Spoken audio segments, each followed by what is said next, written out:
So ಈಗ ನಿಮ್ಮ ಟ್ರೀಟ್ಮೆಂಟಿಂದ reverse ಎಷ್ಟು ಬೇಗ ಆಗ್ಬೋದು ಸರ್ ಇದು? ಸೇಮ್ ಡೇನೆ they will see the results. ಒಂದು ತಿಂಗಳಲ್ಲೇನೆ ಒಬ್ಬ ಲೇಡಿ 9.5 ಇದ್ದಿದ್ದು 5.5 ಆಯ್ತು. ಕಾಮೆಂಟ್ ಮಾಡಿದ್ರು ಒಂದಿದ್ರಲ್ಲಿ, ಇದು ಸಾಧ್ಯ ಇಲ್ಲ ಅಂತ. ನಾನು ಎವಿಡೆನ್ಸ್ ಇಲ್ಲ ಅಂದ್ರೆ ನಾನು ರಿಲೀಸೇ ಮಾಡಲ್ಲ. Everything is evidence based. ನನ್ನಲ್ಲಿ ಒಂದು ತಿಂಗಳಿಗೆ ಮೋರ್ ದ್ಯಾನ್ 1000 ಪೇಷಂಟ್ಸ್ ಬರ್ತಾರೆ ನಮ್ಮ ಹೆಡ್ ಕ್ವಾರ್ಟರ್ಲಿ. ಬೇರೆ ಪ್ರಾಕ್ಟೀಸ್ ಅದಲ್ಲ. ಅದರಲ್ಲಿ ಮ್ಯಾಕ್ಸಿಮಮ್ ಕ್ರಾನಿಕ್ ಕಿಡ್ನಿ ಡಿಸೀಸ್,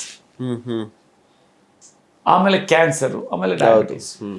ಯಾಕೆಂದ್ರೆ ಜನರಿಗೆ ಅದು ಇದರಿಂದ ಉಪಯೋಗ ಇಲ್ಲ ಅಂದರೆ ಯಾರು, ಈಗೆಲ್ಲ ಸೋಷಿಯಲ್ ಮೀಡಿಯಾ ವಿತಿನ್ ಸೆಕೆಂಡ್ ಇದಾಗುತ್ತೆ.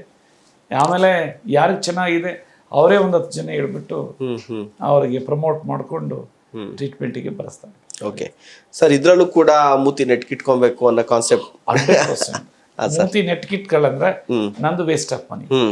ಯಾಕಂದ್ರೆ 25% ಈಗ ಮುದ್ದೆ, ಒಂದು ಮುದ್ದೆ ಇದೆ, ನನಗೆ ಹೆಂಗಾಗಿದೆ ಅಂದ್ರೆ ಅದನ್ನೂ ಈಗ ಶೂಟ್ ಮಾಡಿಸ್ದೆ.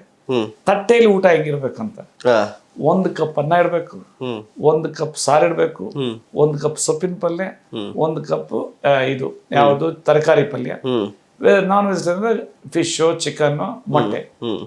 ಅವಾಗ ಏನಾಗ್ತದೆ ಅಷ್ಟು ಚೆನ್ನಾಗಿ. ಆಮೇಲೆ ಪ್ರೆಸೆಂಟೇಬಲ್, ಆಮೇಲೆ ಕೋಸಂಬರಿ ನೋಡಿದ್ರೆ ಖುಷಿ ಆಗಬೇಕು. ಆಮೇಲೆ ಅವಾಗ ಆಟೋಮೆಟಿಕ್ಲಿ ಮುದ್ದೆ ಕಡಿಮೆ ತಿಂತಾರೆ, ಅನ್ನ ಕಡಿಮೆ. ಒಂದೇ ಕಪ್ ಅಲ್ವಾ, ಇಲ್ಲ 1 ಕಪ್ ಅನ್ನ ತಿನ್ಬೇಕು, ಇಲ್ಲ 1/4 ಮುದ್ದೆ ತಿನ್ಬೇಕು, ಇಲ್ಲ ಒಂದು ರೊಟ್ಟಿನ 2 ರೊಟ್ಟಿ ತಿನ್ಬೇಕು. ಬಟ್ 60% ಸೊಪ್ಪಿನ ಪಲ್ಯ, ತರಕಾರಿ ಪಲ್ಯ ತಿನ್ಬೇಕು. ಸೊಪ್ಪು ತರಕಾರಿ ಪಲ್ಯ ತಿನ್ಲಿಲ್ಲ ಅಂದ್ರೆ, ಆಮೇಲೆ ಕೋಸಂಬರಿ ತಿನ್ಲಿಲ್ಲ ಅಂದ್ರೆ ಹಸಿವಾಗುತ್ತೆ. ಹಸಿವಾದಾಗ ಏನ್ ಹೇಳ್ತಾರೆ, ಮುದ್ದೆ ತಿನ್ಬೇಕು ಅಥವಾ ಅನ್ನ ತಿಂತಾರೆ. ಅದ್ರಲ್ಲಿ 70% ಶುಗರ್ಸ್. ಸೊ ಅದು ವಿಷಾನೇ. ಅದು ಜನಕ್ಕೆ ಗೊತ್ತಿಲ್ಲ.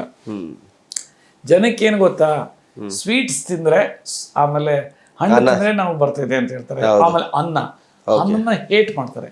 ಅನ್ನ ಭಾರಿ ಇಂಪಾರ್ಟೆಂಟ್.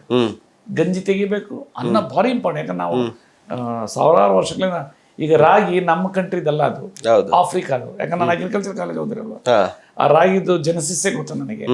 ಬಟ್ ಆದ್ರೆ ನಾವು ತಿಂತಾ ಇದ್ವಿ ನಮ್ಮ ಸ್ಟೇಟ್ ಫುಡ್ ಸುಮಾರು ವರ್ಷಗಳಿಂದ. ಬಟ್ ಜೆನೆಸಿಸ್ ಅಲ್ಲಿ ನಮ್ಮದೇನು ಏಷ್ಯನ್ ಕಂಟ್ರೀಸ್ ನಲ್ಲಿ ರೈಸ್. ಈಗ ರೈಸ್ ಗಂಜಿ ತೆಗೀರಿ, ಗಂಜಿ ತೆಗೆದ ತಕ್ಷಣ ಅದು ಅಷ್ಟು ಲೈಟ್ ಆಗ್ಬಿಡ್ತದೆ. ಆಮೇಲೆ ಡಯಾಬಿಟಿಸ್ ಪೇಷಂಟ್ಸು ಅವರು ಹೀಲ್ ಆಗೋವರೆಗೂ 25%, ಆಮೇಲೆ 50% ಮೇಲೆ ತಿನ್ಬಾರ್ದು. ಯಾಕೆಂದ್ರೆ ನಮ್ಮಲ್ಲಿ ಯಾರು ಅಷ್ಟು ಕಷ್ಟ ಕೆಲಸ ಮಾಡಲ್ಲ. ಅದಕ್ಕೆ ಓಕೆ ಸರ್, ಇಲ್ಲಿವರೆಗೂ ಸಾಕಷ್ಟು ಒಂದು ಈ ಡಯಾಬಿಟೀಸ್ ಕುರಿತಾಗಿ ಸಾಕಷ್ಟು ಒಂದು ಮಾಹಿತಿ ಕೊಟ್ರ. ಇನ್ನೇನೋ ನನ್ನಿಂದ ಪ್ರಶ್ನೆಗಳೇನಾದ್ರು ಇದರಲ್ಲೂ ನೀವು ಒಂದು ಟೆಸ್ಟ್ ಮನಿ ಕೊಡ್ತೀನಿ ರೀಸೆಂಟ್, ಅದನ್ನು ತೋರಿಸಿ.